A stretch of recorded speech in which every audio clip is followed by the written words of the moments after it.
So, good morning everyone, welcome to SEMLA's research webinar. This week we have the presentation by Carolina Pagliacci, who is a senior researcher at the Banco Central de Venezuela. Carolina got her BA from Universidad Católica Andrés Bello in Venezuela and her PhD from University of Texas A&M. Carolina's areas of expertise include the analysis of cyclical fluctuations, the role of macroeconomic policies, and the measurement of macroeconomic financial linkages.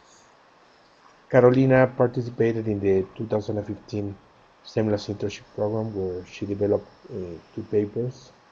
In that program, she gave a couple of seminars in the Banco Central de Reserva del Perú and in the Banco Central de República Dominicana. And this week she's visiting SEMLA as part of that internship program.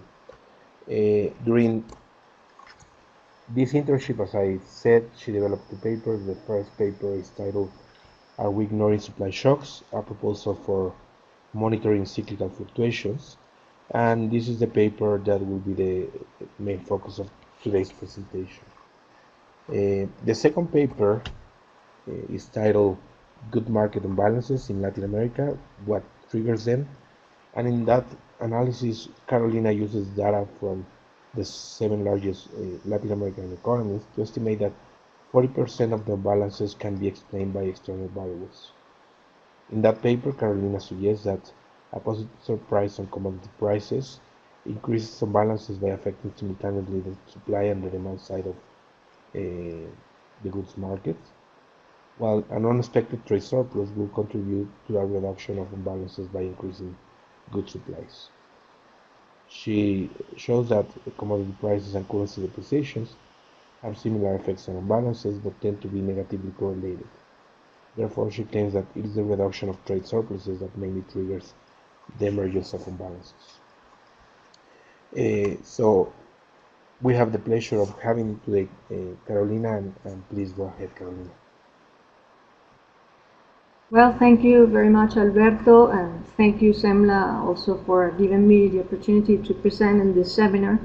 And basically, this paper is written for practitioners, as most of all are here working at central banks. So it's a paper that intends to provide one tool among many others, but for monitoring cyclical fluctuations and for doing policy analysis. So I hope the paper it's useful, and please feel free to interrupt at any time, making questions so that can be more useful to you. So when talking about monitoring cyclical fluctuations, one should ask what usually central banks do. And again, among many tools available, central banks tend to use usually output gaps estimates to monitor fluctuations. And the reason for that is that usually output gaps are very easily to compute and they are readily available. So basically, they can provide real-time information of what's going on. But when using output gaps, there are several assumptions that practitioners are making that not necessarily are adequate sometimes. So among this assumption, we have first the notion that the potential output tends to be related to a steady-state measure of output growth or long-run output growth measure, and therefore it's a very smooth variable that is not going to change abruptly in time. And the reason is, or the reasoning behind this is that the supply shocks or technology shocks that gives the capabilities to the economy to produce goods is assumed to affect that trend. And those shocks, those supply shocks are assumed to affect that output very smoothly in time. So what we are left is that basically any fluctuation in short-run output usually is attributed to the occurrence of demand shocks. And those demand shocks somehow are assumed to be long-run neutral for output, which means that when these shocks occur, they affect output. As time passes, basically those demand shock vanishes, and only supply shocks end up affecting this trend. But again, in this interpretation of things, it seems that the answer to the question if are we ignoring supply shocks, the answer should be yes. Yeah, it seems that we are ignoring them in the sense that we tend to assume that short-term fluctuations are basically due to demand shocks. So with this presentation, I'm going to do three things. First, I'm going to try to argue why there are theoretical models and that can support the notion that actually supply shocks can account for an important part of output fluctuations in the short run. And in this case, what I'm going to do is I'm going to borrow some examples that are in the literature of the SGE models that can show how those supply shocks, again, affect output in the short run. Then I'm going to say, well, if it's true that supply shocks affect output in the short run, then how do we go about developing a structural analysis that can allow practitioners to evaluate fluctuations? And that structural analysis somehow has to do with the seminal work of Blanchard-Quah, but it's going to differ in two main aspects. One is that the identification strategy is going to be different, and then is that we are going to provide evidence that, in fact, supply shocks can explain an important part of the variance of output in the short run. And third, I'm going to try to show when using this structural analysis, we can construct a couple of indicators that are going to be useful for policy evaluation, and I'm going to show how those indicators can be interpreted. So let's start with the literature. What is the literature saying about the supply shocks? And again, these are examples from the SGE models where basically we know exactly what shocks are or are defined. So in that search in the literature, I came across a paper of Basso and Fernald, 2009, and one thing that they say is that basically that notion that potential output is a smooth trend is not correct. And they say, well, if we define theoretically potential output as the output that occurs in the absence of nominal rigidities, then the SGE models do not say anything about why that potential output should be smooth. In fact, what they argue is that total factor productivity, technological shocks, in fact, can account for a substantial fraction of total factor productivity. And those technological shocks are by no means smooth or have a distribution, are indeed very volatile. And therefore, it is not both actual and potential output tend to be very volatile. But again, what I'm interested in this piece of evidence is in the fact that if those technology shocks affect productivity, then it is also true that it's going to affect firms' marginal cost. And for example, when a positive technology shock occurs and productivity increases, firms' marginal costs are going to be reduced, and firms are going to be able to produce more at a lower prices, basically because the marginal cost schedule is moving downward. A second example also from that paper is that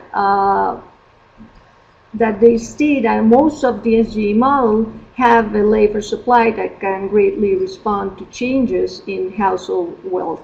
So if we imagine, for example, that there are tons of trade shocks or real exchange shocks that affect household wealth, then agents are going to change their decision to supply labor to the market. Nominal wages are going to change, and therefore marginal costs of firms are going to be affected without any, prior change in the demands of goods. That is, what I'm trying to say is that in these examples, firms can change their output price decisions without independently of what is happening to the demand side or to demand of their products. And usually those decisions are going to entail basically an opposite relationship between output and prices. So a couple of papers that were published recently in American Economic Review, one of Halpern et al. 2015 and the other by Lopineth and Neyman 2014, basically state that productivity in open economies can be actually be associated with changes in the prices and quantities of intermediate goods. And in their models and their empirical evidence, what is happening is that firms, importers and the other firms in the economy have some monopoly power. So if you can imagine, for instance, that the price of intermediate goods drops, then these importers are going to be able to import more quantities and varieties of intermediate goods at a lower cost and with gains in efficiency. So when this happens at the level of importers, then the rest of the firms of the economy, which also exert some market power, are going to be able to produce more at lower cost, and basically that is what translates in productivity gains for the whole economy. Again, here, a change in the environment, in this case an external change, is going to trigger a decision of firms of producing more at a lower price or cost, and therefore price, basically because some changing conditions that are independent of what is going on with the demand of their goods. So, and the last example, which is a paper that most of you know in the and it was presented actually in this seminar. This is a paper by Fernández, Rubio, Guerrón y Kester, 2015. 2015. And that paper, basically what they say is that greater uncertainty or volatility about fiscal policy basically is going to translate into a reduction of output and a rise in firms' markup. That is going to increase also inflation. So the interesting point about this paper is that in this case, actual marginal costs of firms do not change, but because of the greater uncertainty that firms face regarding future marginal costs, then they are going to increase their markup. And that is going to translate in an increase, in a reduction, in output with higher prices. So overall, again, all these examples, what I'm trying to say is that there are many mechanisms by which these output price decisions associated to supply shocks can happen in these models. But again, it seems that these possible mechanisms are usually disregarded by practitioners. So another important element here is that we can basically start defining what supply or demand shocks are.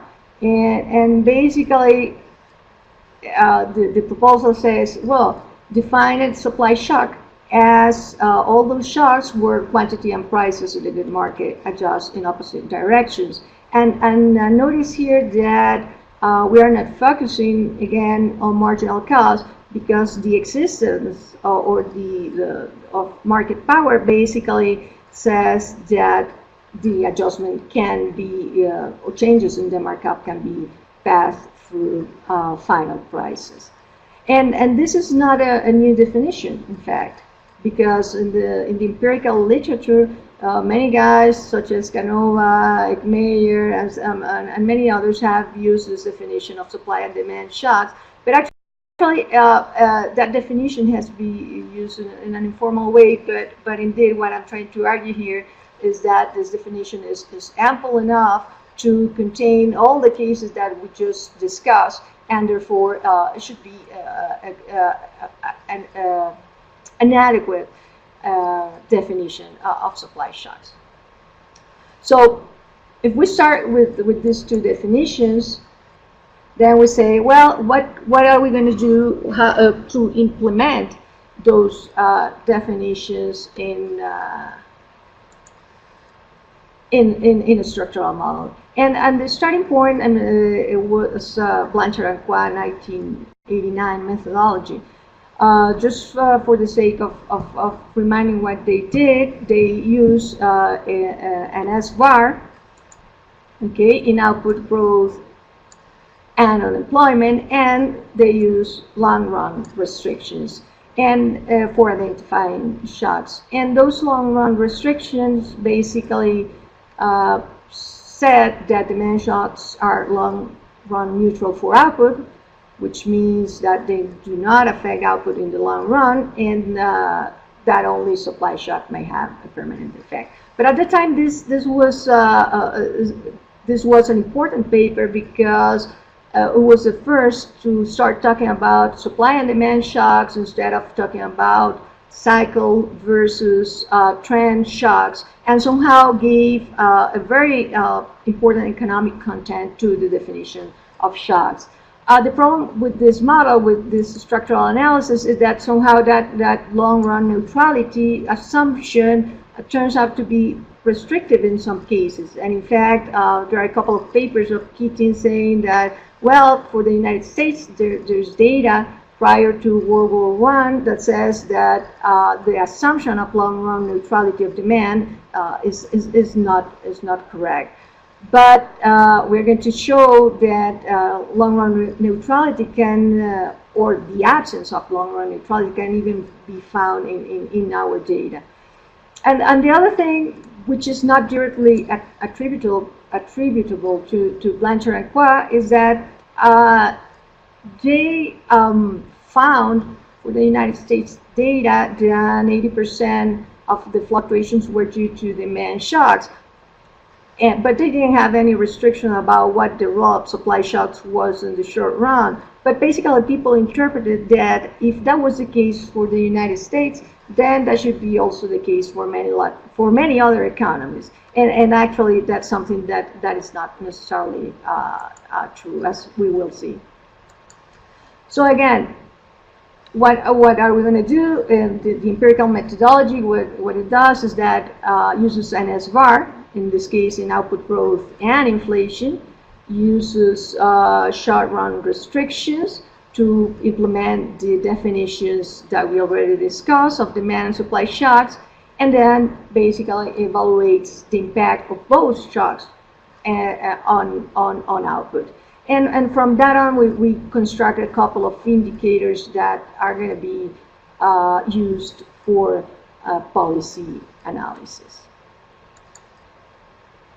So I'm going to go very quickly about this part, because many of you know this. And basically here we start with the reduced VAR in output growth and inflation. This reduced VAR has a variance, covariance metric sigma, and then we have the structural shocks, which are the supply and the demand shocks, which are basically orthogonal. And thank you. Okay, I'm sorry, I have a question and I didn't get it. Can we distinguish among sole supply or demand shock versus situations where both shocks and current, but the effect of the one is stronger? Say positive supply and demand shocks and prices rising because the effect of demand is stronger, but the supply shocks taking place. Well, actually, when you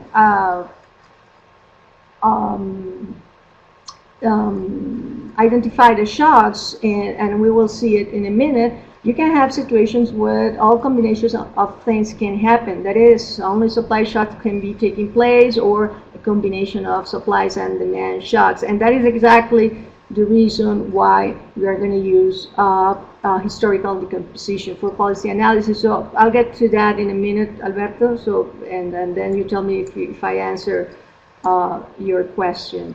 So, but again, as I was saying, that when you have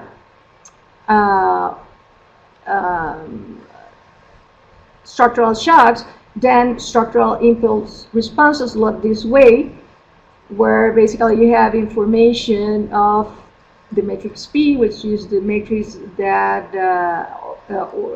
is an orthogonalization of the matrix covariance matrix sigma, and then you have a rotation metric. And in some restrictions, you basically sort those Q or rotation matrices that satisfies the restriction. So having said that, we then calculate historical decomposition. And historical decompositions, in fact, what they try to show is the effect of each type of shock separately. So if you see the first decomposition, we are just here showing or trying to summarize the dynamic effect of supply shocks in these two variables, the output and inflation. And the other historical decomposition of demand shocks, and again, is going to show how the effects of demand shocks are on output and inflation. If we take these two components, I mean YS, which is this supply component of output, and YD, which is the demand component of output, we can basically do two things with them. First, we can add them up and compute this indicator, which is the total cyclical fluctuations indicator, or we can subtract one from the other. Okay, when in the first case for the total cyclical indicator, what we are trying to see is whether the effect of both, what is the effect of both shocks at some point in time, in particular at time tau. So in other words, this indicator would tell us is the net effect of both shocks.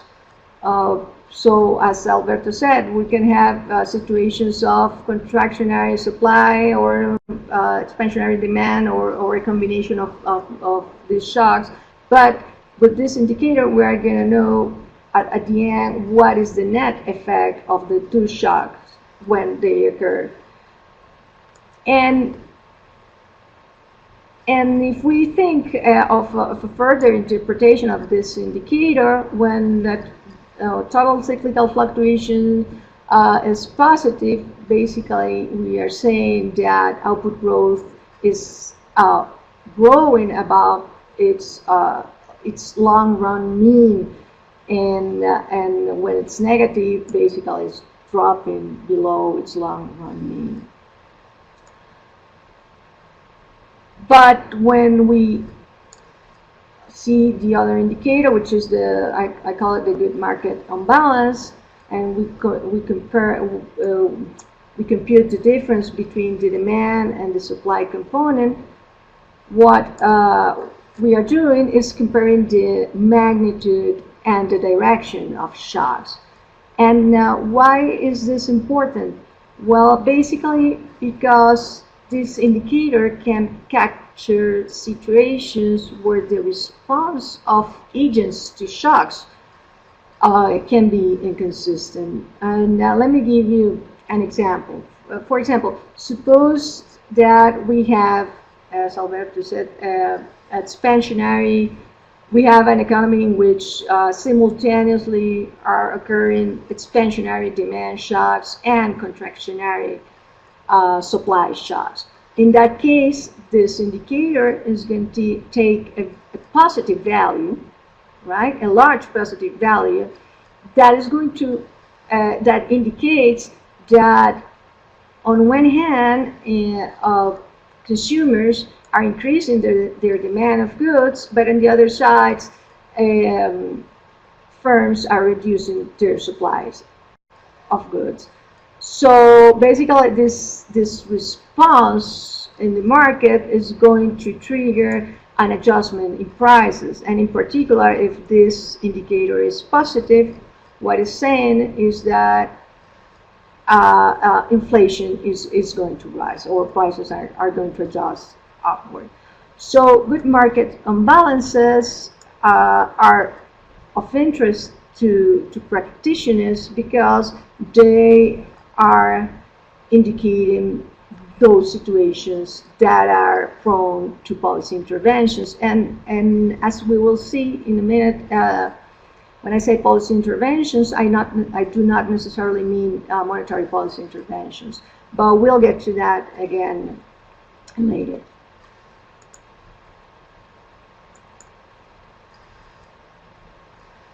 So any question at this point? So, summarizing, what we're going to use for policy analysis is, one, the sign of the total cyclical fluctuation indicator, and we're going to use also the wedge between the demand and the supply component, which is the good markets imbalance indicator. So, Alberto, do we have to assume that there is a rigidity that prevents prices to close that good market imbalance in the short run? No, we don't have to make any assumptions. In fact, the speed at which prices are going to adjust is going to depend on the market condition. So, so basically, each economy is going to be different. And for example, the speed at which inflation is going to react obviously can depend on the existence of rigidities. But of course, the good things about these models is that we don't need to assume any of that, but we basically are going to just register what the history of the data is saying in that case. So thank you for asking that.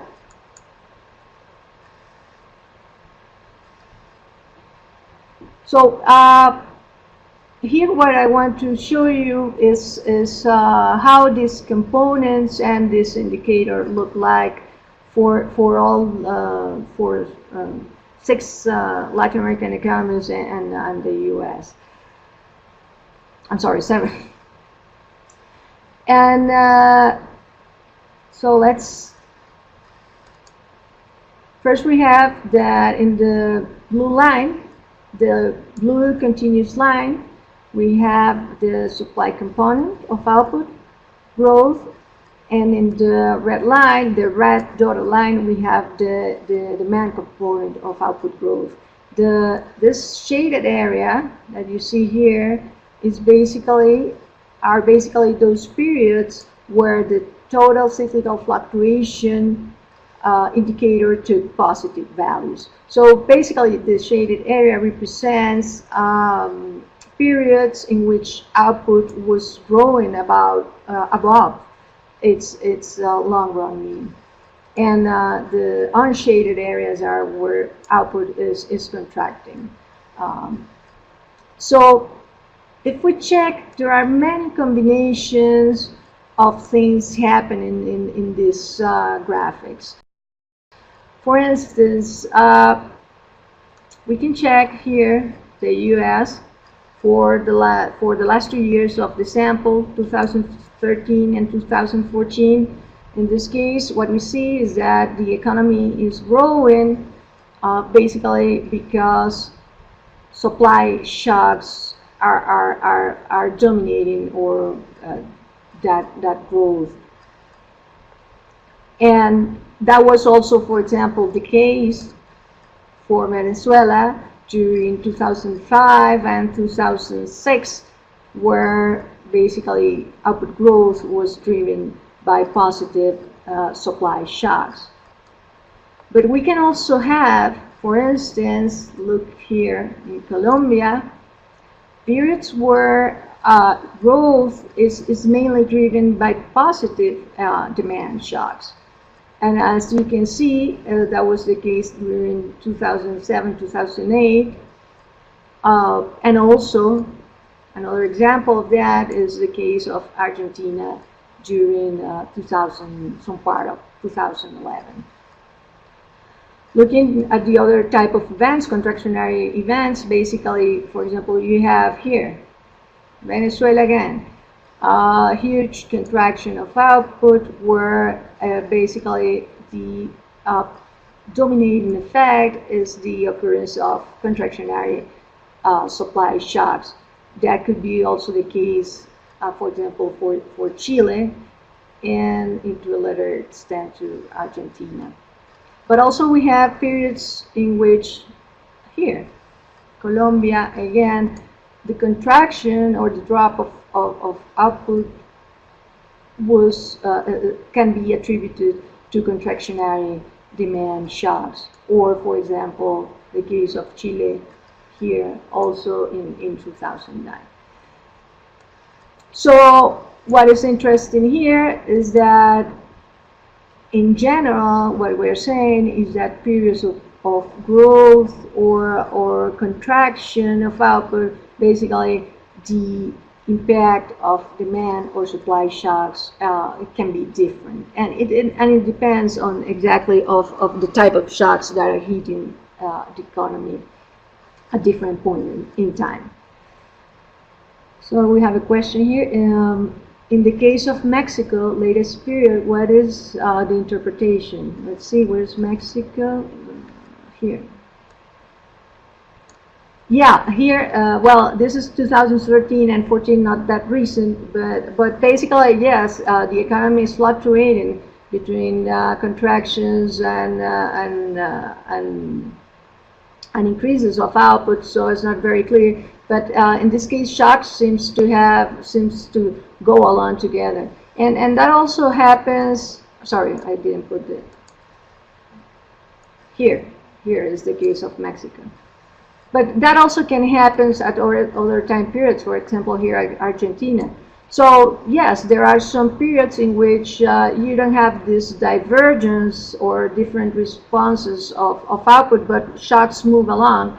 But it depends on the size, on the direction, I would say, of those shocks, what ends up happening in the economy. But let's see it from the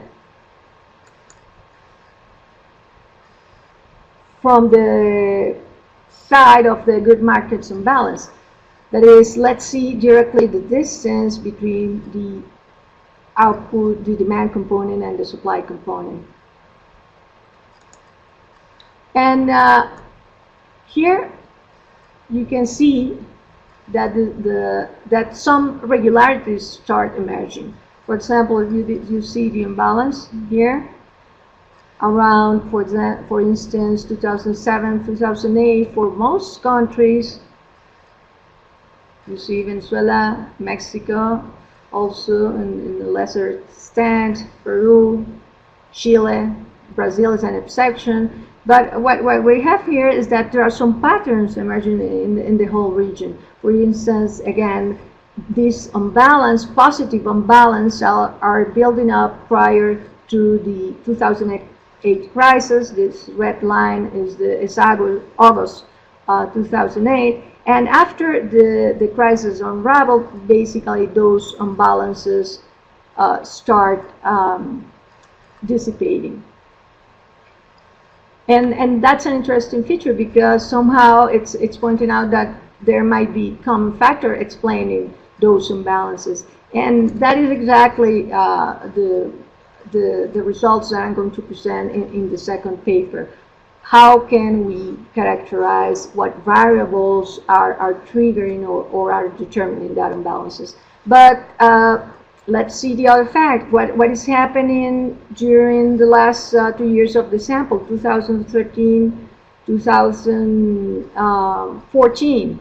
Well, basically, again, in the case of Venezuela, it's very obvious. Imbalances are start building up again. Also for Chile and Argentina, which means that those countries should be experiencing inflationary pressures. But the difference with the case in 2007 and 2008 is that in this case, the economy, most of these economies are not growing, but are having a contraction in output. So what this is saying is that actually for interpreting these two indicators, we need to just use the information of both the good markets imbalance and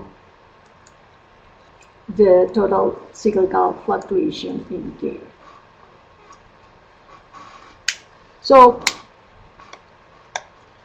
just in case anyone has a question.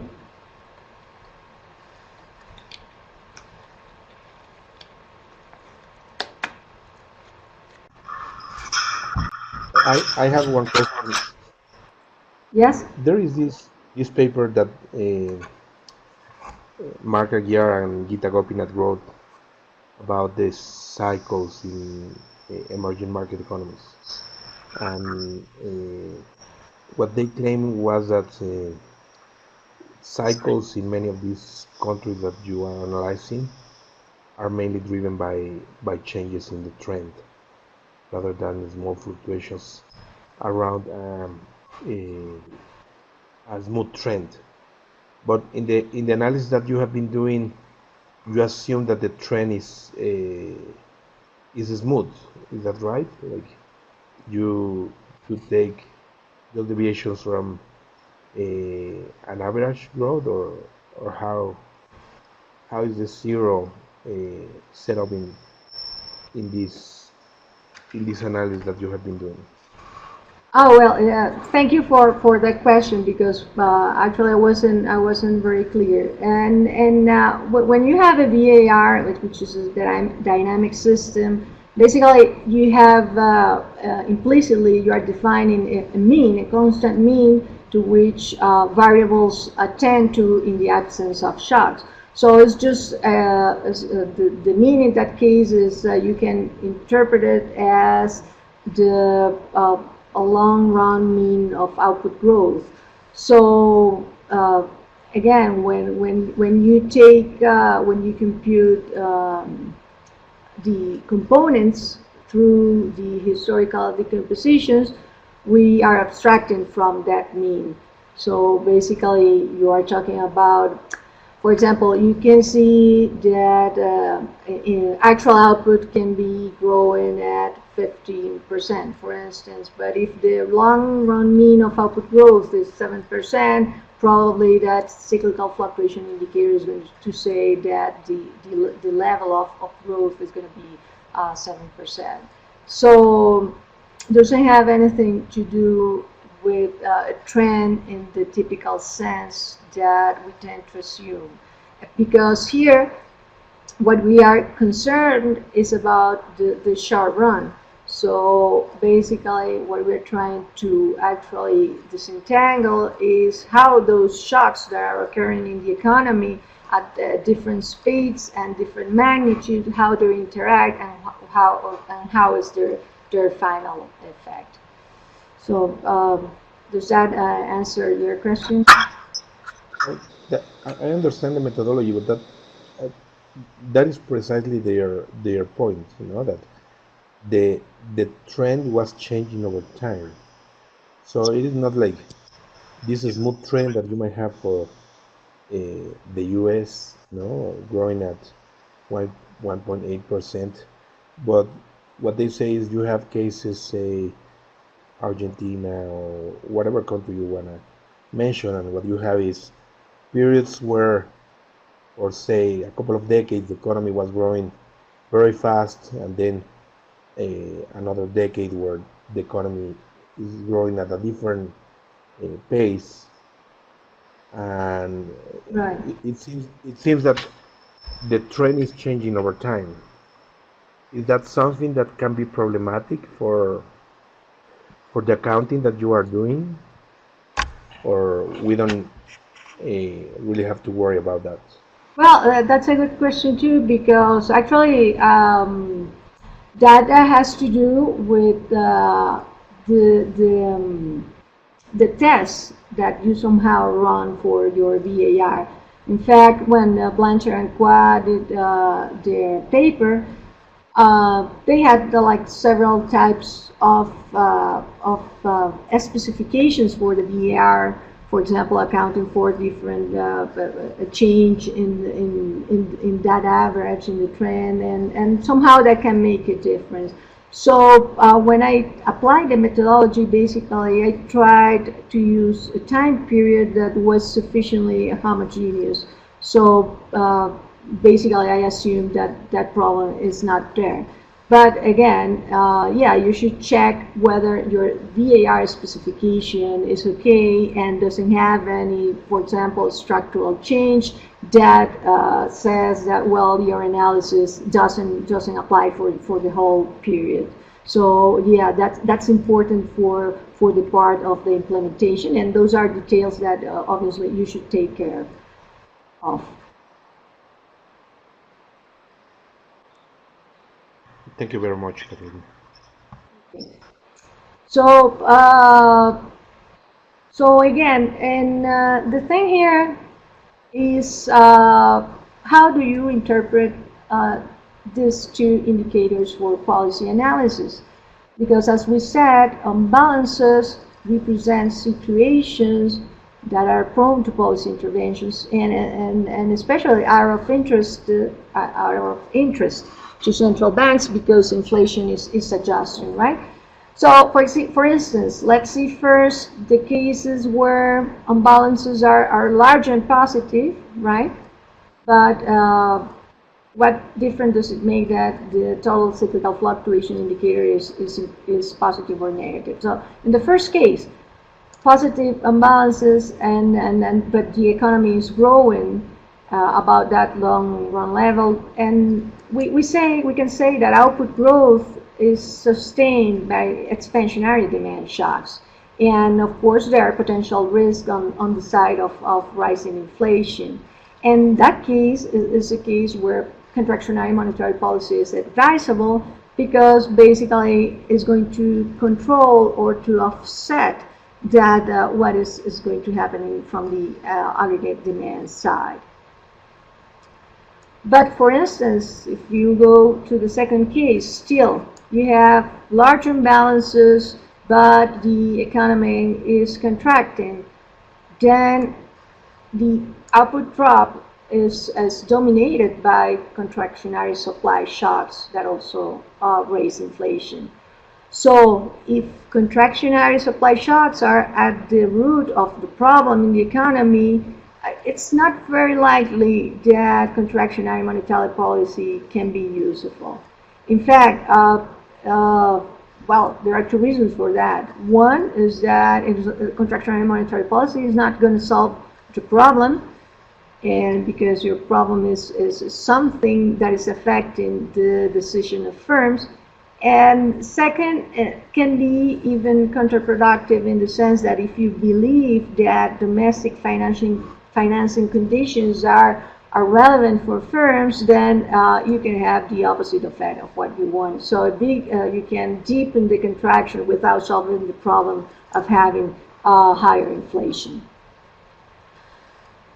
Then let's move to the other two cases where good markets imbalances are negative. And if good market imbalances are negative but the economy is growing, you can say that output growth is sustained by expansionary supply shocks. So, and of course, inflation should be dropping. So there's room for expansionary monetary policy as long as you you don't want to move to a lower target of inflation. But if we just want to have a lower inflation in the economy, then you leave these expansionary supply shocks to act. So there's a call in that case whether you want, if there are risks of deflation or there are not. And for the last case, when you have large negative imbalances, but the economy is contracting, what we presume is that output drop is dominated by contractionary demand shocks that reduce inflation. And in that case, probably the adequate tool to counterbalance that contraction of demand is expansionary monetary policy. So again, what we see here is that policy intervention, this good market imbalance indicator is good for monitoring situations of potential policy interventions, but not necessarily monetary policy intervention. And that's a huge difference with respect to output gap estimates, because basically output gaps, what say is that if the economy is growing below its trend, then you should have contractionary monetary policies. If it's below, then you have expansionary monetary policy. So that's a huge difference, and that's exactly the intention of having these two indicators. And since I'm running out of time, this table, what shows is the variance decomposition of output growth and inflation. Okay, for the supply and demand shocks at the period 1, that is when shocks occur, and 24 periods later, 2 years later. And for those countries with the red circle, what we have is that supply shocks explain more than 50% of the variance of output in the short run. So that means supply shocks are very important for the short-run performance of output. And another interesting feature is that if you see, for example, a case of Brazil and even Argentina, demand shocks have the greatest account of the variance of output. So that's basically is saying that data here is not consistent with the long-run neutrality of demand shocks. And that's interesting, because if you use long-run restrictions, then what you're going to have is that your demand components are going to be very, very distorted. Same here for inflation.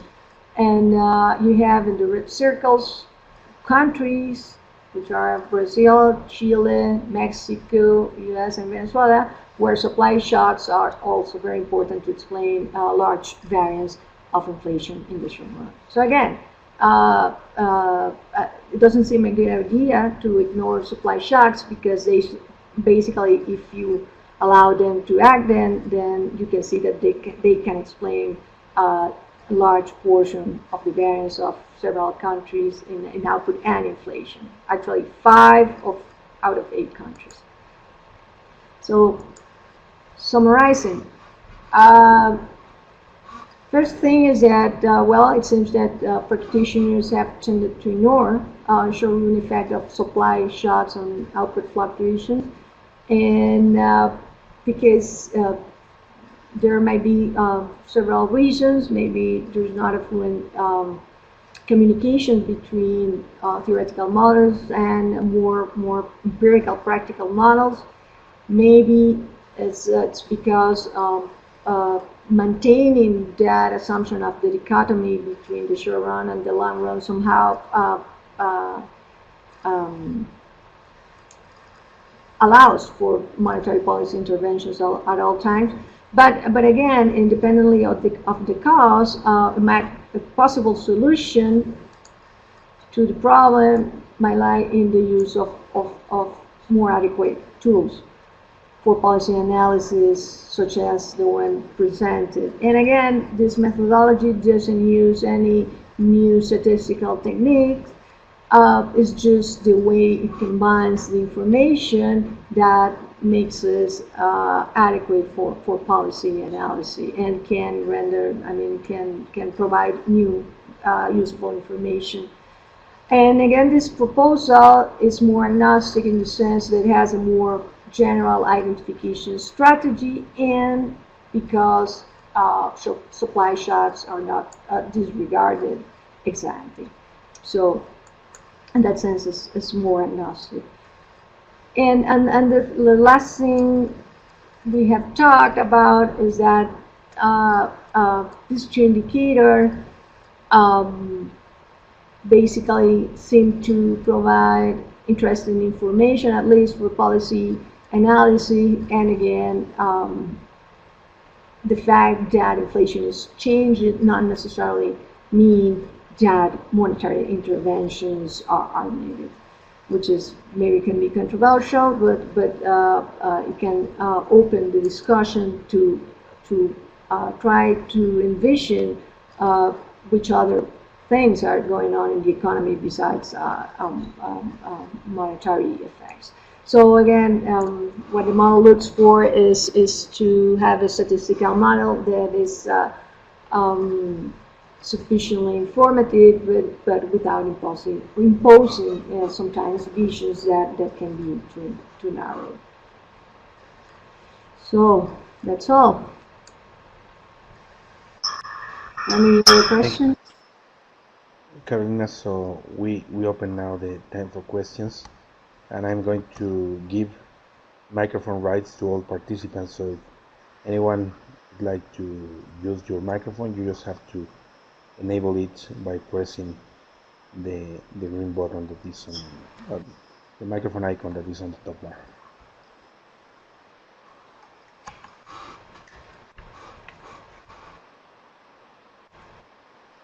There's a question here of Daniel. Do you clearly identify temporary episodes in some countries where the policy recommendations of your methodology differs from the traditional output gap? Yes, in fact, again, especially when you have, for instance, the case of Venezuela, the recent case, you have a big surge in inflation. Most of people would say, well, the problem is on the monetary side of the economy. When you look at the graphic, and let me, the graphic here, and you see that basically the imbalance is driven by contractionary supply shocks, then you have to think that you have to start rethinking about what are the things that are driving that supply of goods down. So yes, obviously that's for me a clear instance of where the recommendation is different. So thank you for pointing that out.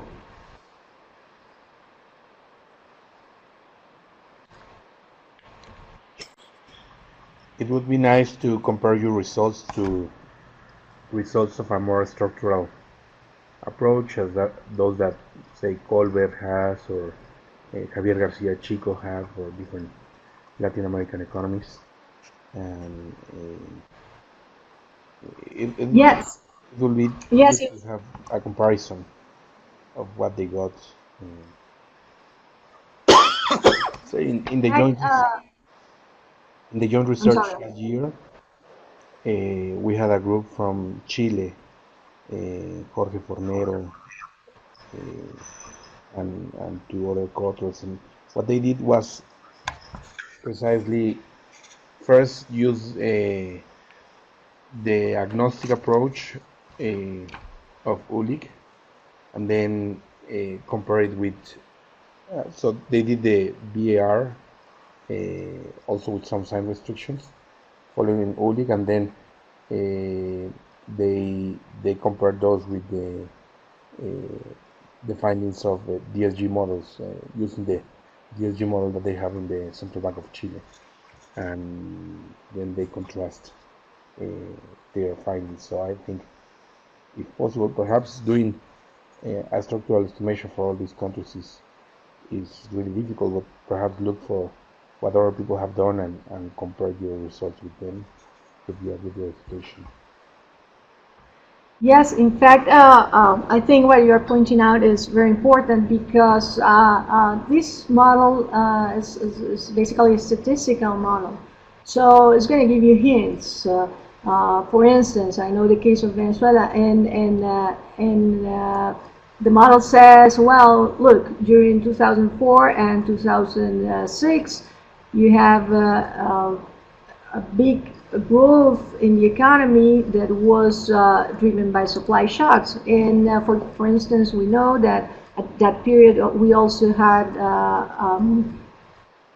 we had positive oil shocks. So in that case, the conjecture that you rapidly ask or have is that, well, in that case, what we're saying is that oil shocks behave as supply shocks. And in fact, I was working also last year with Jesus Morales in a paper in a DSG model for Venezuela, trying to find the conditions that make that oil shock is a supply shock. So definitely, you need this statistical model would give you hints of what's going on in the economy, but then you have to use more theoretical models to understand which are the mechanisms that actually are working through your economy to have that impact. The thing is that usually DSG models, when people report results, they talk about output, but they never talk about inflation. And sometimes the reason is that they, well, talking about inflation is a little bit more difficult and entails talking about labor markets and costs, and you not always you want to do that, but basically, but yes, you have to check what's going on and which are the transmission mechanisms so that you can understand for each particular economy what type of shocks are behind those supply and demand shocks. So thank you for pointing that out.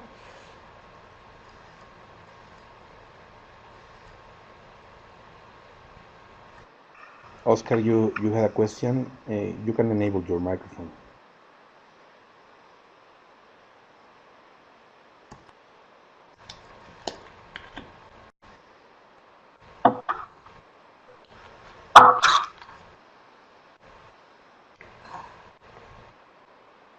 Yeah, can you hear me? Sí. Carolina. Yes, your paper starts with the title, Are We Ignoring Supply Shocks? And I wonder if you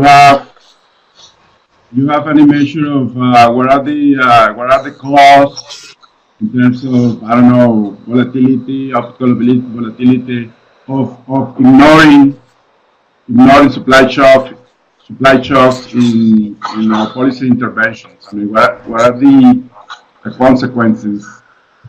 And also, you mentioned that in your second paper, you look into the determinants of the good market imbalances, right? So I wonder if you can give, for the benefit of the audience, some flavor of what those variables are coming out of your analysis. Okay. Thank you for asking that. Yes, in fact, when I use the examples of how to interpret indicators, what we are actually saying is that, yes, if you continue ignoring the fact that supply shocks can have the turbulent effect, basically you can have a misled interpretation of what's going on. I'm not saying that this is the only tool that you have to use, but at least you don't have to trust blindly sometimes what output gaps tell us.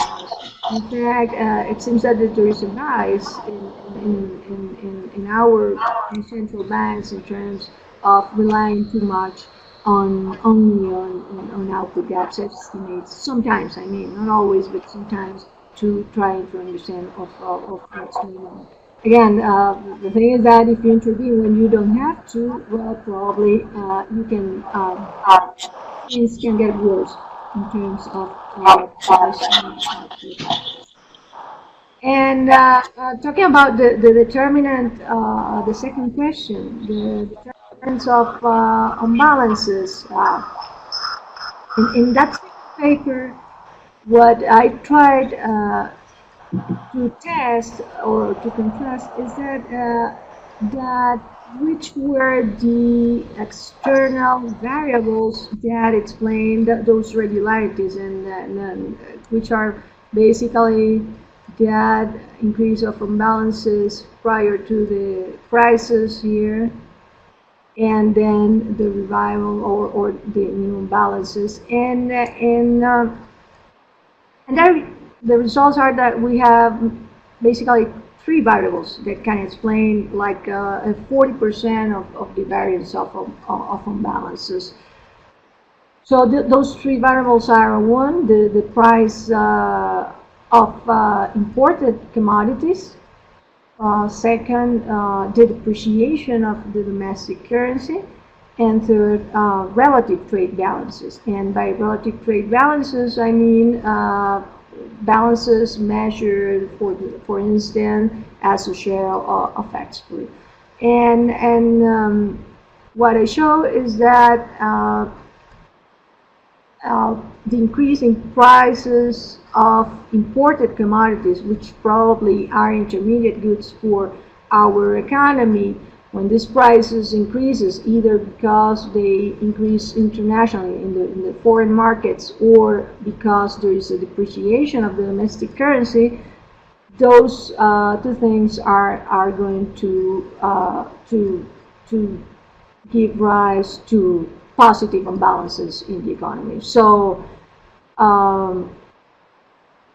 that is somehow this is related to that literature of Gopinath and Neyman that says that, again, increasing the price of intermediate inputs can reduce, in this case, can affect the supply of goods, but in our case also can increase the demand. But at the end, the most relevant variable that seems, because prices of depreciation, prices of commodities and depreciation tend to move or correlate negatively. One interesting result is that relative trade balances are important to explain imbalances. And without, I mean, making this answer too long, but the difference, for instance, or the similarity, sorry, between the 2007 period and 2013 and 2014 is that in both cases, those balances, trade balances, were deteriorating. So that deterioration seems to affect the supply of goods in the economy, and of course, is going to explain that rise in inflation.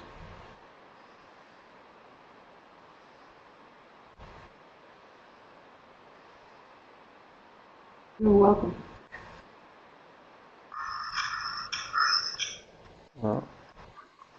Any other question?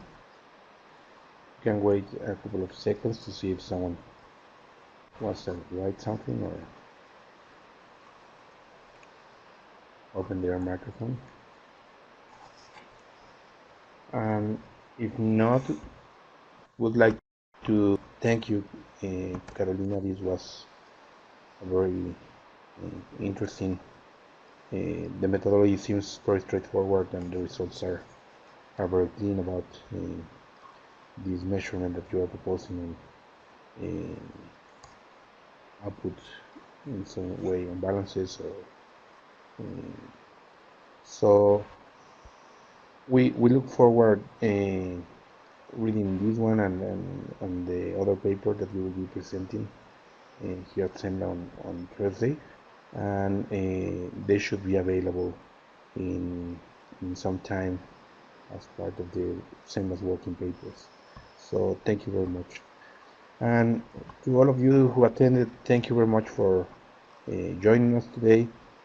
We'll have Adrian Verderhaal from MIT on April 26, where he's going to be talking about the share of systemic variation in bilateral exchange rates. That one of Adrian, together with a seminar by Rosenwaldchef from Boston College, Martin Evans from Georgetown, and Charles Engel from Wisconsin, are going to be covering topics related to exchange rate fluctuations. That was one of the requests that we received in our consultation with the central bank. So day 4 we'll be talking about these topics of exchange rates. So we hope that you join us in 2 weeks. Thank you very much. Thank you very much, Carolina. Bye. Bye.